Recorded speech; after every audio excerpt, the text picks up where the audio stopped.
Hi everybody, welcome to Rana's Radar. Now, here we are again, traveling through, as you can see, I'm at Detroit Speed and Engineering. Now, I'm super excited about being here because I want to show you guys a full tour of what happens here, the fabrication as well as the shop. And then we're going to even try and get Kyle to come in. But before all that, let's find out about Detroit Speed. And once again, John, welcome to Rana's Radar. Thank you. So good to always see you. Thank you. It's always a pleasure. Thank you for having me here. Now, tell me, before we get started on the tour, because people love to see the shop tours, tell me a little bit about Detroit Speed. Well, Detroit Speed and Engineering was started in Detroit. It was started by Kyle Tucker. Mm-hmm. Kyle started the project in his garage. Kyle was an engineer for GM and actually was on one of the Corvette platforms, and so he was an engineer on the Corvette platform. But as a true hot rodder and racer, he started to develop his own parts in his garage, and one thing led to another, and here we are. That's what excites me, because I've met Kyle Tucker very, very briefly, but I do know that he's got a big racing background and a big passion for racing. Yes. And what better person to make these performance parts than a person who's actually out there on the road and knows all the handling. Right, and Kyle is an engineer, so also as a racer engineer, he can get feedback to his engineering team, so as they develop parts, and Kyle breaks a lot of parts, they can find the failure points in it and then make it better, which has put Detroit Speed on top of the map. So it definitely has. It's a name that everybody knows. And I'm very excited because if you've been following my journey, Detroit Speed Engineering is what I'm going to be doing for my entire undercarriage, hopefully for the suspension parts. So like everything, this is going to be a slow build because I want to see the process and I want to see the parts as well as learn about it. And I want to show you guys as well. So John, why don't we start with a tour and have a look and see what happens here at Detroit Speed. Perfect, we'd love to do it. Let's do it. So obviously there's a lot of awards here. Now Kyle Tucker is very well known in the industry. Tell me a little bit about what I'm looking at here. A lot of awards from Good Guys, Autocrossing, and car shows. From the cars that the team here at DSE built.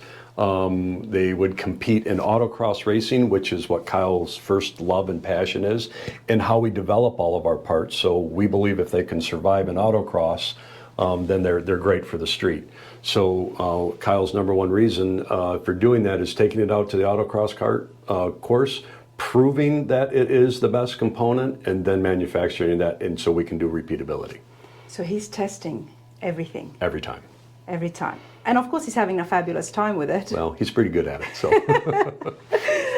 We'll ask Kyle himself a little bit about how his passion it all started. But tell me a little bit about yourself and Kyle, your connection there. Well, I was working for Great Lakes Motor Works up in northern Michigan building hot rods and cars, and Kyle just had started his career making components in his garage when he was an engineer for GM. And at a Good Guys show, I was traveling with one of our cars. Kyle had stopped to help somebody that broke down, and it was the original car he had, which was called Twister, which was a Camaro. We can show pictures of that. Okay. But he had stopped to help somebody, and I pulled over to see what was going on to help him, and that's where Kyle and I met. And I've known Kyle in this industry longer than anybody else. So wow. long friendship and a true friend. Wow, that is so beautiful. Just two good Samaritans stopping at the road, and now look where that relationship and friendship got you guys. Love it, absolutely love it. Okay, a lot of awards here. Now, tell me about this car here on the poster. Kyle's 70 Camaro, that's one of the early test cars, and most people will recognize that car when we were allowed to do the ride, when you could ride along with the drivers, and some places you can, but a lot of people have been for rides in Kyle in that Camaro, as well as many other ones, but that one's a pretty popular car. I was supposed to go for a ride along as well. It can still happen. One of our test vehicles will be running in Columbus this year. So Okay. we'll have a new announcement for Fox Bodies. Well, I hope to be there because I did get invited a few months ago and then things didn't work out, but it's on my list. Well, good. We'll make it happen. We'll make it happen, John. All right, let's continue on. Well, a lot of the cars we've been blessed to build for a lot of people. Of course, Dale Jr., multiple cars for Dale Jr., and you'll see different pieces of that. But we've had a ton of wonderful customers throughout the years, and Kyle and the team, they're just known for their builds. And every one of these builds that have been featured in magazines or won events or been to SEMA, every one of these cars the engineering team are using to develop and build the products and continue to build. The team here in the engineering group here is never satisfied. They are constantly improving their own work. Okay. As an engineer, you know, something that sets apart Detroit Speed Engineering is, and the suspensions that happen here, and that's what's drawn me so much, is the fact that Carl has developed something very unique that was not done before in the industry. Right. And we're going to talk more about that, but let's continue along. Sure. Come on into the car shop. This is the shop, okay. The Fox Body is one of our platform vehicles that Holly throughout has chosen is one of the next up-and-coming cars. And we are doing a complete suspension for the Fox Body, and in true Detroit Speed form, you can see that we're building an autocross car, and all of the test components will be put on it. Then we'll get Kyle and other drivers to go out there and see what works and doesn't work. So. Wow, love that. Okay, now there is a big fan club of the Fox Bodies. Absolutely. And what Fox Bodies grow into different years, different styles, and a lot of different pieces and fan clubs and different groups. Drag racing cars, autocross cars, just fun driver cars, and we're going to have something for a little bit for everybody. But we, again, in DSE fashion, we believe getting a full autocross car built that we can go out and really test the components at the highest level, then we can make it work for everything else. Now, I do want to remind everybody that Detroit Speed is not just for racing. Nope. Because I'm using it and I don't think I'll be racing mine. No, I don't. I use them for my drivers that I build, and you can do them for show cars to just your daily drivers just to improve. And you'll see some strange S10s here that we're working on development. What a lot of people in that world don't know, the G-body and the S10s share a lot of components together. So as we do development on the G-bodies, the Monte Carlos, cars like that, there's also things that we can bring into the S10 world, which is an up-and-coming vehicle. Oh, it is. The mini trucks is blowing up. Yes. I mean, the trucks are blowing up in general, but the mini trucks are definitely taking their spot. Well, again, it just follows that whole piece. What can people afford? What's available?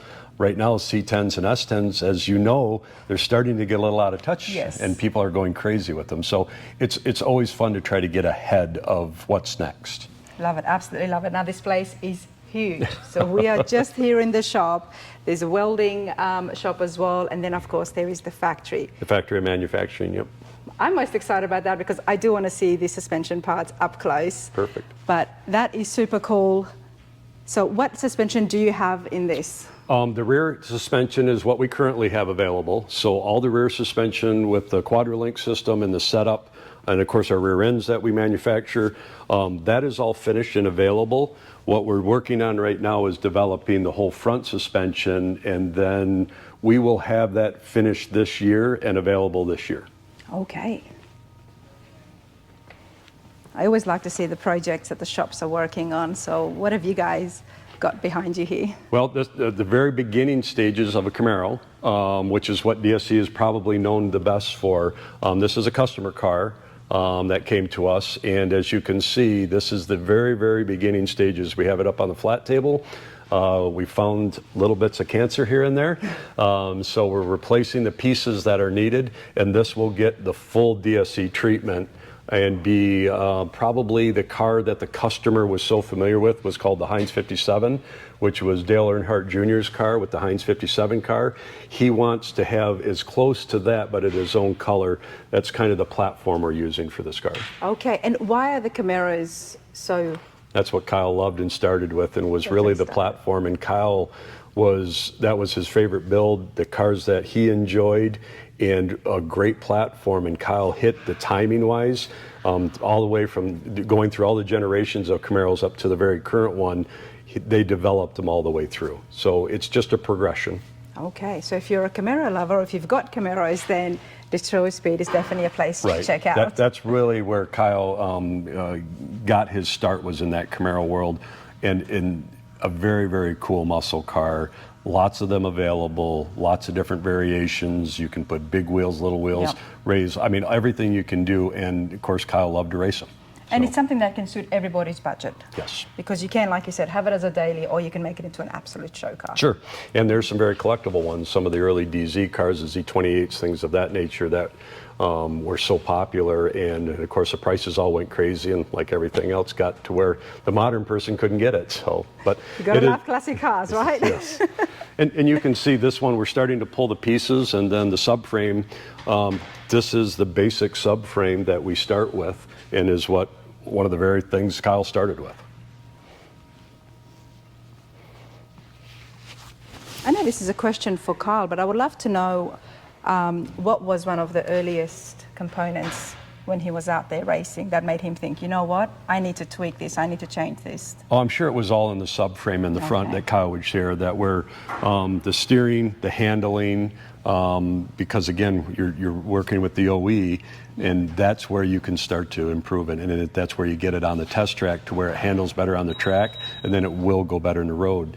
And Kyle tells the story about when he was working with the Corvettes, and of course General Motors was making the Corvette the best car. Yes. He learned a lot of technology from that you could take back for the Camaro, and you will see lots of influences through all the builds to where that OE technology is that we still use today. Love it. So it all started at the front.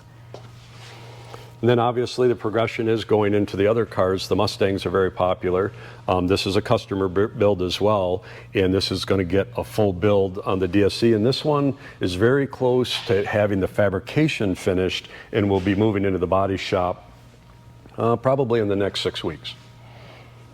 I want to remind everybody, recently, well, a couple of months ago, we were at SEMA, and we saw Kevin Hart 69 GTO. Yes. Absolutely beautiful. Thank you. And that was all Detroit Speed as well. Yep. And built right here, started just like every one of these cars in here started. And Kevin Hart is a big fan, because that's not the only car that he's had done here. Oh no. This is the go-to for him. He has a lot of builders and a lot of different cars. He has a very eclectic taste of vehicles, but yes, all of them seem to have big motors and fast and fun, and they're all different looking, but pretty much the muscle cars are where he's at. And this is where he comes to it. So that's got to say something for those of us who weren't too familiar with Detroit Speed. Now this is different. I'm thinking it's a Charger, but it's not, because the front is so different. Well, it's got the wings. Yeah, you have a bunch of carbon fiber, and it's kind of turning into a Daytona, the customer's version of it, and then the DSE treatment, and you have a lot of going on. And this is just this would be probably classified as a custom muscle car. Very custom, because the wing threw me off. I thought it might have been a 69. Kind of got that Daytona feel to it. Yes. Yep. But the front is very different. Yep, Elephant motor, so it's got the big Elephant Chrysler Hemi in it. So this is just, it's a project, and we are in the stages of still doing fabrication work. Okay. So. Here we are at the fab shop at Detroit Speed. And the finished cars, to where we have a body shop, and then the final assembly, we would just go this way to go to where, and we have a couple more cars in here. Let's go check out some more development as well. Models. Finished models are always very exciting, but this is where it starts. I love the setup you've got, John. Well, each car has different stages, and so depending on dirty work, clean work, noisy work, work that we have to have, like you see the flat area here, there's a reason that you see that different. It's for setup, and each car has a place to go through. You can never have enough space, but every time you think you have a building big enough, we fill it. So there's a few buildings here, to say the least, everybody.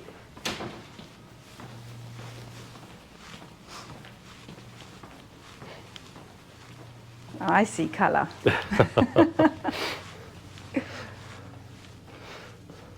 Okay, wow. You probably remember the Buick Riviera, a customer car. This is a complete build here as well, a very, very custom Riviera.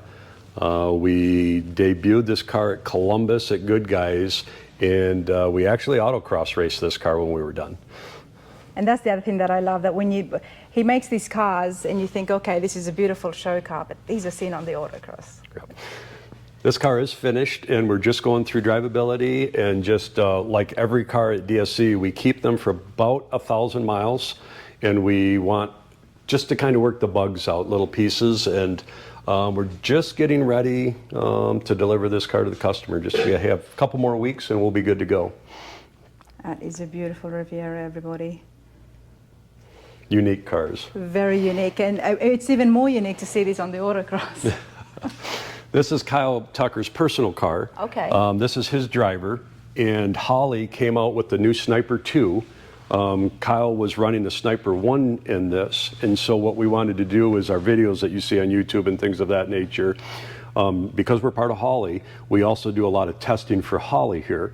So what we did is we took the new Sniper 2, and just like any customer would in his or her garage, we just pulled out Sniper 1 and did the Sniper 2 and videotaped it, and we proved out what worked and anything that we could improve, maybe instructions.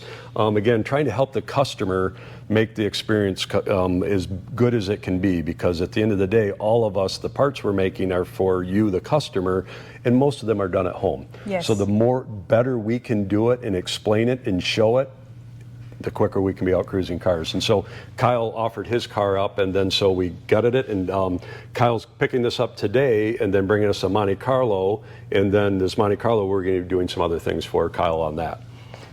The YouTube channel, I do want to take a moment and let everybody know, I love it. I absolutely love it. The instructions on it, the demonstration that happens for installing the parts that you get from Detroit Speed, and of course now Holly as well. Yep. For somebody like myself who's just dived into this world blindfolded, the instructions there are just amazing. And not only that, like I have seen the unpackaging of the packets, the cardboard cutouts, and anybody can do it, and especially those of you who have had experience playing around with cars. It's very easy. Yeah. Cody gets the credit for that. Cody and the engineers here, they really spend a lot of time on those. And again, there's a little bit of selfishness to all of that for all of us. If we can make it easier for the customer, it takes down our tech calls. That's true. So we can make that, and we learned as well how to better manufacture when we're actually doing those stuff, because there is no such thing as plug and play. It's one of those that everybody says plug and play. There is no such thing. We can always improve. We can improve the manufacturing, improve our instructions, and unless we're doing it ourselves, we really don't know. Well, you all are going to get a treat, because when I start installing the suspension for my 72 C10, I will be vlogging it, and of course I'm going to have some help, but I really am feeling confident to just do the unpackaging and set things out and just have the video going at the same time. Yep. And I want to share that with you guys too, and hopefully things go well. Oh, that helps us as well. When you get somebody that's new to the industry, yes, and you are the ideal customer that we want. We want somebody new that's coming in, share the excitement, grow the passion, and that gets through that and shares that so other people join. And if you have a miserable time putting it together and it doesn't work, we're going to enjoy watching your piece, because we will learn something from that. And I guarantee we will learn something that we will change from your experience.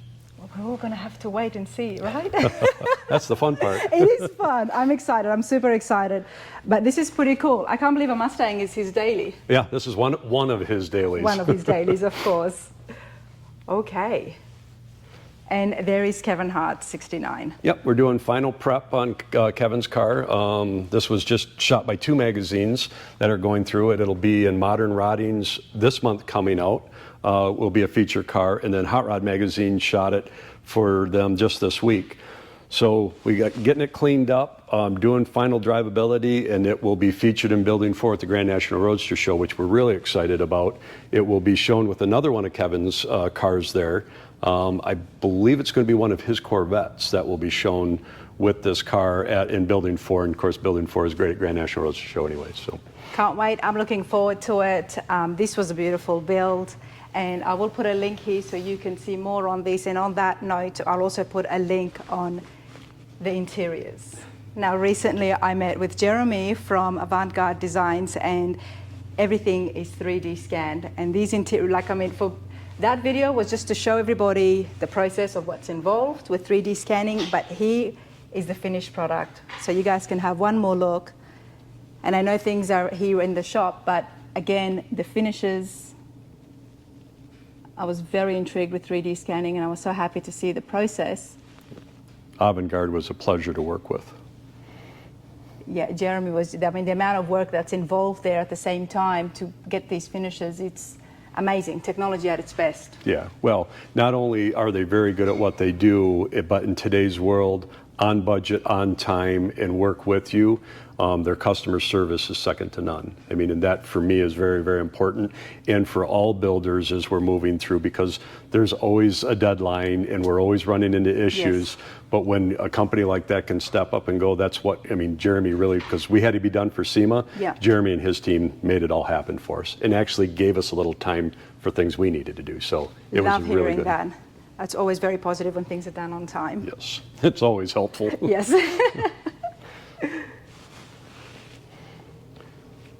The 70 Chevelle, obviously in the body shop, going through final sand. This will move into paint in about 1 to 2 weeks.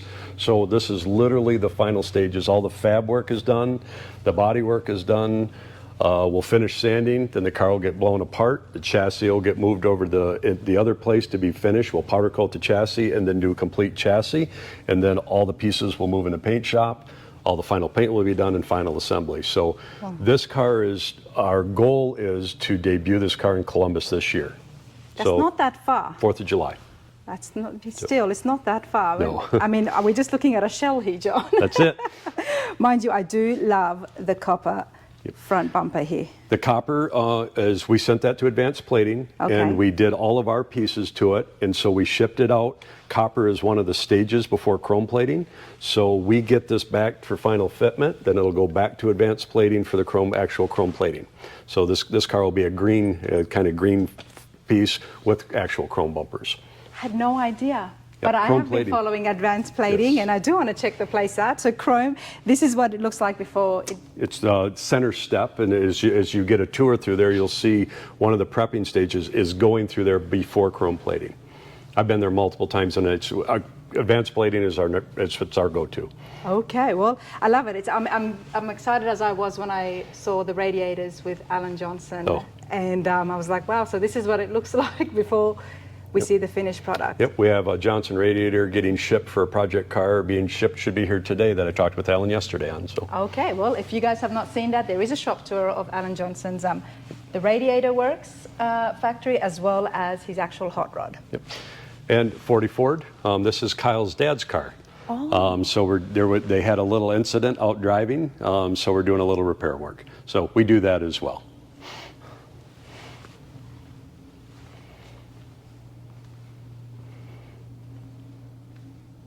Is this his daily?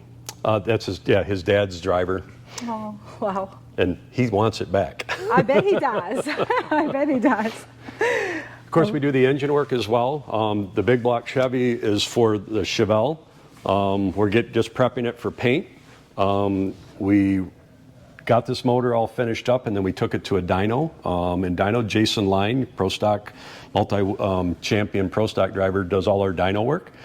Does some of our engine building work, and he's right here in the next town over, and has been a good friend of mine for years. So since I started with DSC, I moved all my engine work over to Jason Line, and it's pretty good when you have one of the leading Pro Stock drivers in the world doing your stuff. So, and Jason's a great guy, would be another great place for people to see. Jason's actually developing, now that he's retired from Pro Stock racing, Jason's developed his own blocks.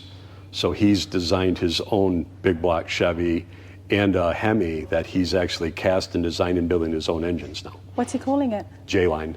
J-Line, okay. I'll have to look that up. Now, John, tell me, is there anything or a model or a car that will not be compatible with Detroit Speed? No.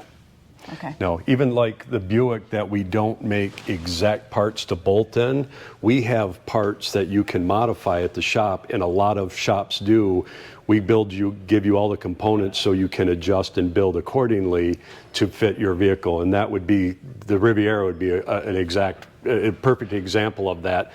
It would be difficult for us to manufacture and build for Rivieras. Yeah. Not many of them being built, unlike a Chevelle or a GTO or a Camaro, to where, I mean, it just becomes the business side of it. So we developed, and I say we as DSC and the engineers develop components that they can take and modify to fit any vehicle. So sky's the limit. Sky's the limit. Old or new?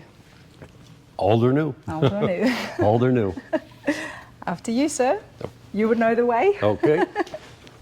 I think what we'll do is, well, do you want to meet some of the builders? Yeah, I would love to. I know they were out at lunch, which is Yep. why it's nice and quiet here. But everybody, I can't come to Detroit Speed Engineering without sitting down and having a chat with Kyle Tucker himself, the man behind it all.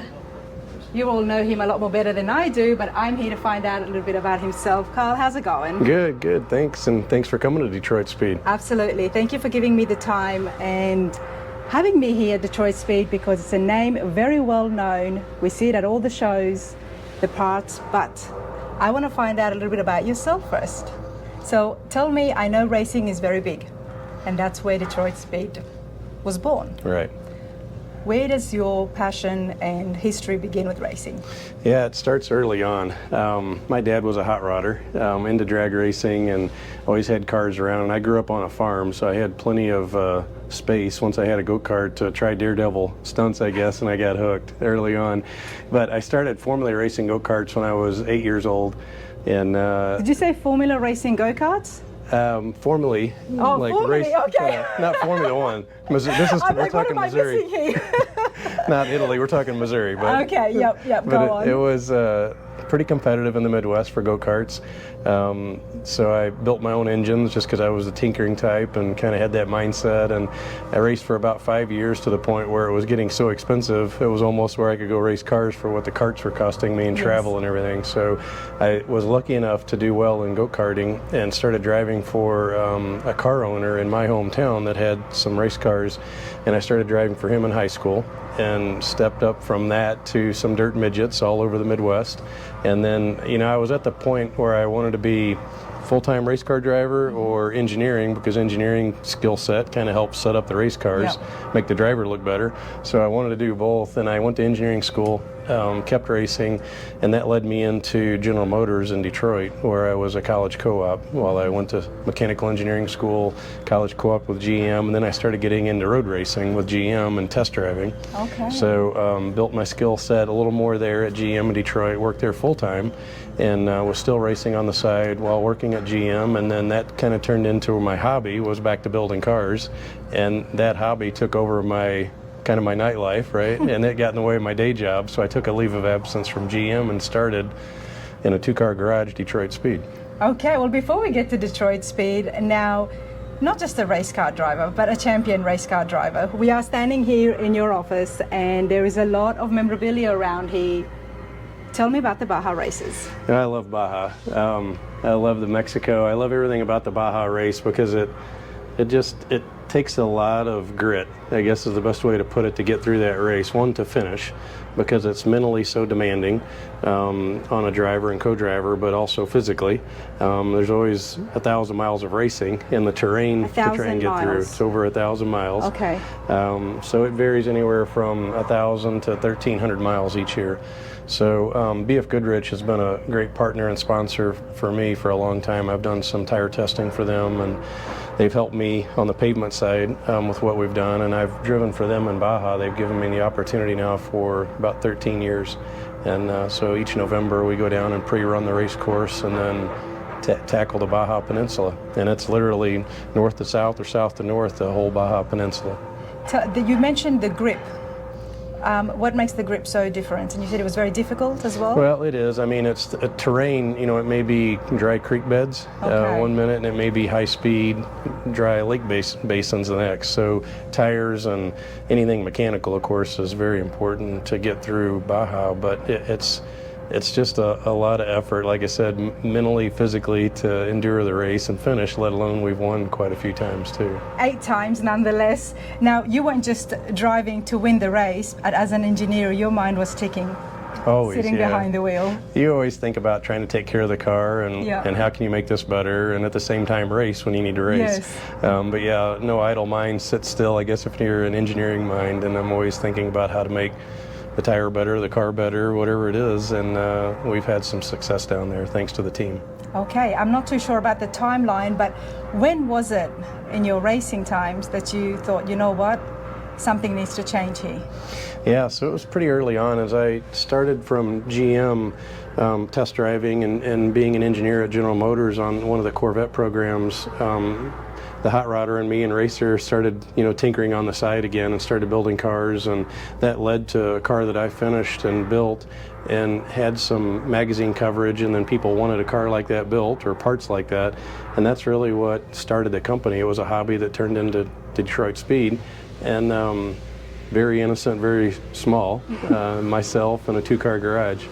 And as I worked on people's cars to get some cash flow to build some more parts that I was designing, they both kind of scaled up, and I outgrew the two-car garage, built a bigger shop in the backyard, outgrew it, went to my first commercial building in Detroit, and outgrew it, and then we moved to North Carolina because of it was just a racing mindset. Anything you can do automotive in Detroit, you can do here plus racing. Yeah. The climate's pretty good here. Yes. It's like I said, in a lot of access to racetracks. Yeah, a lot less snow, a lot less cold. So it made sense to move the business here, and we've been located here for over 20 years.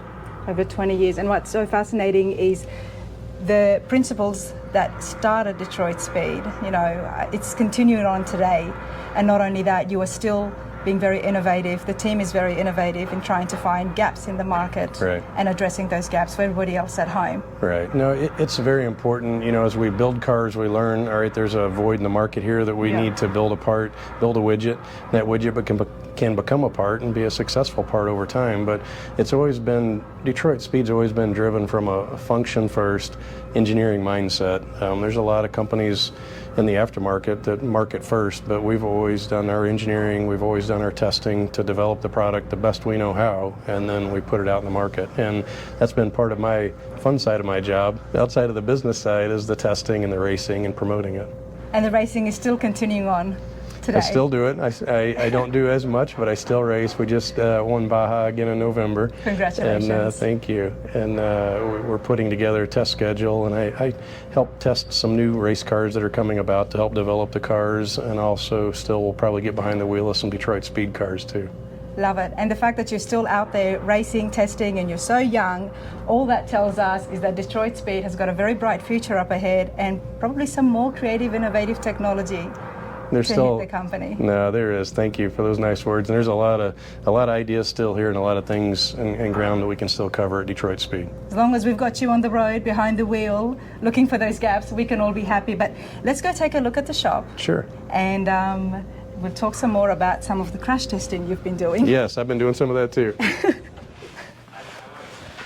Nate is one of our engineers. And we have the builders. Zach, why don't you come over here and introduce your guys. Zach is one of our leads. Okay, Nate. I'm Rana. Yep. Nice to meet you. Nice to meet you. Nate's one of our lead engineers and been here for a couple years. Nice to meet you. Hi there. Nice to meet you. Thank you for allowing me in your workspace. Nice to meet you. Won't bombard you too much, but Curtis Larson and David Haw. nice to meet you all. And assembly guys, assembly techs here at the shop. So is this the team that keeps fixing all the cars that Kyle wrecks? Yeah, that would be probably everyone here has fixed something that Kyle broke. Okay. Nate, can you tell us a little bit about the swivel link system that is very unique to Detroit Speed, and how is that different to the other suspensions out there on the market? Okay, so the Detroit Speed swivel link, we use it in all of our Quadralink kits for the rear suspensions. So the advantage of those is you can run a rubber bushing, so it still rides. The NVH, the noise, vibration, harshness is low, but the swivel allows the suspension full articulation. So typically that would be done with a rod end. The disadvantage of those is they get noisy over time. With the Quadralink systems, of my little bit of reading that I have been doing, they're designed to be able to have the bumps when the wheels are going over bumps, in order so not all wheels move. Is that my understanding is correct, or is that just mainly with the with the coilovers and the shocks? With the Quadralink, so it's a solid axle Okay. and 4 links on that, so we can control. They're going to move dependent on one another because it's a solid axle. But with the articulation, it keeps it from binding up. Okay. And then the coilover shocks and stuff, all of our valving's tuned for ride quality. We spec our spring rates out for ride quality or handling, kind of dependent on application in the car. Okay, well, I'm excited, and we are going to show you guys some of those suspensions up close here on film as well. But it's exciting. And are you involved with making the videos as well, the instructional videos? Actually, that is Dan Audie. Okay. So we'll have to have you meet Dan. I'll have to meet him, and I'll have to congratulate him because they're very good. I love Dan the YouTube does awesome videos. Yes. Awesome. Thank you so much, Nate. Okay. Appreciate your time. All right, everybody, let's find out a little bit more on the engineering side of things. Now, we spoke with Nate, who told us a little bit about the Quadralink system. But Nate, Chris, thank you for talking with me. So tell me a little bit about your role here at Detroit Speed. So I started here in 2005 and started with the company right after it moved down from Michigan to North Carolina. And I've been here ever since. So I was involved with the development of all the core DSE products, including the Quadralink, swivel link, the DSE subframe, AlumaFrame, C3 suspension, really Everything. Most of it, yeah. So you've been with Carl right from the beginning? Not in Michigan, but yes, after they moved down to North Carolina. Okay, and my big curiosity is with the swivel link system and the Quadralink suspension. Okay. So tell us about just what makes that so special and different compared to the other suspensions that are out there on the market. Okay, so originally that was developed, we were working on a 4-link system, which is what ended up being our Quadralink. And we had built some prototypes and we wanted to use rubber bushings so we could control the noise, vibration, and harshness and make it more streetable rather than using Heim joints. Mm-hmm. So when we were working on the prototypes, we realized that it would bind up if you tried to articulate the suspension with all the links tightened up, and then there was always problems with the links coming loose because the jam nuts would come loose when the suspension would articulate. So we determined, well, if we could make the links swivel, it would eliminate this problem, eliminate the bind and the problem with the links coming loose. So that's what the reason was why we went ahead and developed the swivel link. Love it. Now, the Quadralink is not the only suspensions that's out there. We've got the wishbone suspension as well. Is that the one? Am I saying it correct? No. Feel free. Well, I mean, as far as rear suspensions go, Yes. right? There's torque arm suspensions. Torque arm suspension. There's triangulated 4 links. There's 3 links. Yeah. Right. So, Yeah. so the triangulated links, those have existed beforehand, and the 4-link, was that there before the swivel link? Yes. That Carl made? Okay. So this was an addition that he made to the existing 4-link suspension that existed in the market. Right, it's a different component to be used in our 4-link suspensions. But yeah, the architecture of a 4-link suspension has been out for many years. Yes, it's used in a lot of applications. Yeah. So we do use a non-triangulated 4-link with a Panhard bar because we find it to be more effective. So that's part of the Quadralink and why we use it. Okay, well, that's awesome. I'm learning, as everybody knows, so thank you. You're an engineer and you've been doing this day in and day out for so many years, and I appreciate your feedback. But also tell us about people using this at home. What is the difference will they feel when driving the swivel link rear suspension from Detroit Speed compared to one that doesn't have it? So, I mean, part of what makes it work and makes it streetable are the fact that it still uses rubber bushings. Mm-hmm. So you get the reduction in any kind of bind in the rear suspension along with the rubber bushings, because a lot of 4-links will have Heim joints in them, and the Heim joints are very harsh for street applications and transmit a lot of harshness in it. So, we optimize the geometry, we try to make it tunable, and then also have the rubber bushings so it rides as well as performs. I have to look all that stuff up, you know. All I hear is Detroit Speed suspension. It's right up there, and I've heard nothing but positive things about the swivel link. So I'm excited to apply it to my truck and also to test it out on the road. And for those of you who are out there racing and autocrossing, it doesn't get better than this. That's right. All right. Thanks, Chris. Now, where are you going to Okay, take me thank now? you. We'll go up to the engineering office. Let's go up So, there. All right. I have been reading about suspension systems, everybody. So this truck of mine is going to take some time, but before I do that, I really want to get a good understanding as somebody who's got absolutely no mechanic background. So I'm going to say maybe some silly things at times. Okay. So this is the engineering. This is where it all happens. Yes. Yeah. So, well, everybody's at lunch, I guess. So. They're not at lunch. They've run off because they knew I was coming. So John has just brought this in. Now this is the housing for the Ford 9-inch axles. So this is a case that fits in a Ford 9-inch axle housing, but it houses 8.8 gears. So this was something that we developed, and again, this was something that was 3D printed that we did use to do fitment before we went and made a casting for it.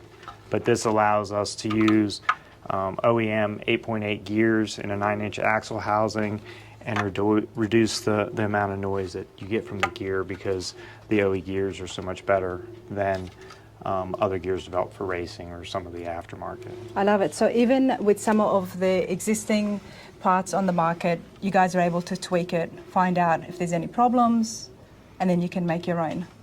Correct. And it starts off with 3D printing, prototypes, and then it goes on to the actual part. It does, yes. Okay. That is true. Thank you. All right. Assembled through the bushing hole. We push the bushing in last after all the swivel link is assembled. There's an O-ring, there's grease, there's a series of bushings and bearings, and then it's all